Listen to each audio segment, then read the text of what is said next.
Hello' বন্ধুসকল, মই বজিদুল হক আপোনালোকক সকলোকে পোনপ্ৰথমতে আমাৰ চেনেললৈ স্বাগতম জনাইছোঁ। আজি এটা বিশেষ গুৰুত্বপূৰ্ণ বিষয় লৈ আপোনালোকৰ ওচৰত উপস্থিত হৈছোঁ। এয়া হ'ল আৰেয়াৰ লেয়াৰ কুকুৰা পালন। আৰেয়াৰ লেয়াৰ কুকুৰা পালন কেনেকৈ কৰিব লাগে আজি A to Z জনাম। যদি আপোনালোকে এই কুকুৰাবোৰ পালন কৰিব বিচাৰি আছে তেনেহ'লে আপোনালোকৰ কাৰণে সেই ভিডিঅ'টো অতিকৈ গুৰুত্বপূৰ্ণ। আপোনালোকে ভিডিঅ'টো কটাকটি নকৰাকৈ সম্পূৰ্ণকৈ শেষলৈকে চাই ল'ব। তেন্তে বলক বন্ধুসকল, আমি মূল বিষয়লৈ আলোচনা কৰোঁ।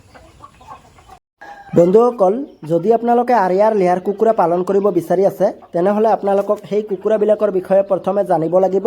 বিশেষকৈ সেই কুকুৰাবিলাক কণী উৎপাদনৰ কাৰণে পালন কৰিব লাগে, কিয়নো এইবিলাক কুকুৰাই এবছৰত 250টাৰ পৰা 300টা পৰ্যন্ত কণী পাৰে আৰু 4 মাহ বয়স হোৱাৰ লগে লগে কণী পাৰিবলৈ আৰম্ভ কৰে আৰু একেৰাহে 18 মাহ বয়সলৈকে কণী পাৰি থাকে। এতিয়া আহোঁ আমি এই কুকুৰাবিলাক পালন কৰিবলৈ হ'লে কি ধৰণৰ খাদ্য আৰু ঔষধ ব্যৱহাৰ কৰিব লাগিব। প্ৰথম দিনৰ পৰা 15 দিন বয়সলৈকে ফ্ৰী ষ্টাৰ্টাৰ দানা খুৱাব লাগিব আৰু 15 দিন বয়সৰ পৰা 1 মাহ বয়সলৈকে ষ্টাৰ্টাৰ দানা খুৱাব লাগিব আৰু 1 মাহ বয়স পাৰ হোৱাৰ লগে লগে গৰুৱাৰ দানা খুৱাব লাগিব কণী পাৰালৈকে। যেতিয়া কুকুৰাবিলাকে কণী পাৰিবলৈ আৰম্ভ কৰিব তেতিয়া লেয়াৰ ফেচ 1 দানা খুৱাব লাগিব আৰু যেতিয়া কুকুৰাবিলাকে 50%ৰ ওপৰত কণী পাৰিব তেতিয়া লেয়াৰ ফেচ 2 দানা খুৱাব লাগিব। মানে যদি আপোনালোকৰ ফাৰ্মত 100টা কুকুৰা আছে তাৰ ভিতৰত 50টা কুকুৰাই কণী পাৰি আছে তেতিয়া লেয়াৰ ফেচ 2 দানা খুৱাব লাগিব আৰু সেই লেয়াৰ ফেচ 2 দানাই খুৱাই থাকিব লাগিব যেতিয়ালৈকে আপোনালোকৰ ফাৰ্মত কুকুৰাবিলাক আছে। এতিয়া আহোঁ আমি এই কুকুৰাবিলাকক ভেকচিনেশ্যন বা ঔষধ কি ব্যৱহাৰ কৰিব লাগিব। ভেকচিন কৰিব লাগিব, যিহেতু এই কুকুৰাবিলাক আমি ফাৰ্মত বহুত দিন ধৰি ৰাখিব লাগিব। সেইকাৰণে কোনো ধৰণৰ অসুবিধা যদি আমাৰ ফাৰ্মত দেখা নিদিয়ে সেইকাৰণে আমি আগতীয়াকৈ ভেকচিন কৰিব লাগিব। ভেকচিন কৰিব লাগিব যেতিয়া পোৱালিবিলাক আপোনালোকে ফাৰ্মত ল'ব। প্ৰথম দিনৰ পৰা যেতিয়া পোৱালিবিলাকৰ বয়স 7 দিন হ'ব তেতিয়া ৰাণীখেত F1 ভেকচিনটো চকুত 1 পটাকৈ দিব লাগিব।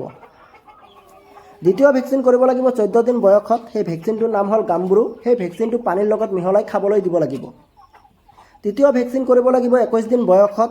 এইটো ৰাণীখেত F2, যিটো ভেকচিন আপোনালোকে 7 দিন বয়সত কৰিছে এইটো পুনৰাই কৰিব লাগিব 21 দিন বয়সত। এইটো চকুত 1 ফটাকৈ দিব লাগিব।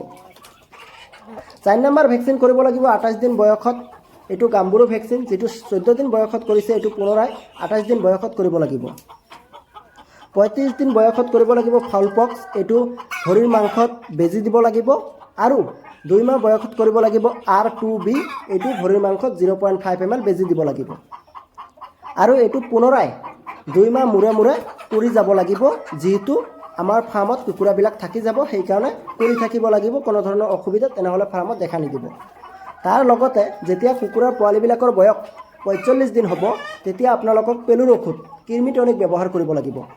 কৃমিটনিক সেইকাৰণে ব্যৱহাৰ কৰিব লাগিব কিয়নো সেই কুকুৰাবিলাক বেছিভাগ সময় আবদ্ধ থকাৰ কাৰণে কুকুৰাবিলাকৰ পেলু বেছিকৈ দেখা দিয়ে বা ঘাঁহ বন যদি আপোনালোকে ইউজ কৰে তথাপিও পেলু বেছি হোৱাৰ কাৰণে পিছত গৈ পিনে কুকুৰাবিলাকৰ শৰীৰৰ যিটো গড়ত আহিব লাগে সেইটো গড়ত নাহে। পেলু বেছি হোৱাৰ কাৰণে কুকুৰাবিলাক ইমান ডাঙৰ নহয় সোনকালে। সেইকাৰণে 45 দিন মূৰে মূৰে পেলুৰ ঔষধ ব্যৱহাৰ কৰিব লাগে।